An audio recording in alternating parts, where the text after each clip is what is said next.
Ce pilier intègre 3 principaux volets. Le premier porte sur la connectivité du pays, le deuxième sur la numérisation de la société congolaise et le troisième sur l'habitat et le logement. La connectivité du pays sera assurée par plusieurs actions ciblées qui portent sur les investissements dans les infrastructures de transport pour favoriser la mobilité et développer des modes de déplacement multimodaux d'une part, et d'autre part sur l'amélioration de l'accès aux services de transport et voies de communication. S'agissant des investissements dans les infrastructures, 11 projets phares ont été ciblés, dont 5 peuvent illustrer l'engagement de votre gouvernement à poser définitivement les jalons de la connectivité du territoire.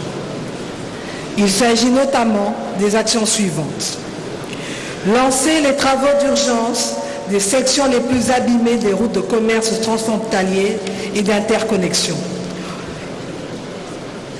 Il s'agit notamment de la RN2, Bukavu-Chabunda-Kindu, la RN3, Bukavu-Walikale-Kisangani, la RN23, Zongo-Libenge-Gemena-Bumba-Akula, la RN5, Bukavu-Uvira-Baraka-Fizi, la RN27, Mahagi-Bunia-Komanda, RN4, Kisangani-Buta, et la RN16, Kisantu-Kimvula-Popokabaka.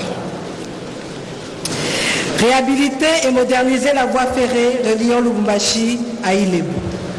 Accélérer la construction du port en eau profonde de Banana. Lancer et accélérer les travaux de construction et de modernisation des aéroports, notamment celui de Njili à Kinshasa, Kavumu à Bukavu, Boende dans la Chouapa et Bipemba à Bujimaï. Par ailleurs, votre gouvernement mettra en place un groupe de travail ad hoc qui comprendra les délégués de l'Agence congolaise des grands travaux, la cellule infrastructure du ministère des Infrastructures et Travaux publics, l'Office des routes, l'Office des voiries et drainages, le groupe d'études des transports, le comité de suivi du plan directeur des transports urbains de Kinshasa, chargé de proposer des mesures urgentes pour le désengorgement de Kinshasa, Matadi et de la RN1 dans le segment Kinshasa-Matadi. Il s'engage également à réhabiliter et à entretenir 10 000 km de routes de desserte agricole par an à travers les 145 territoires en guise d'alignement à l'initiative présidentielle prioritaire concernant les routes de desserte agricole du PDL 145 territoires.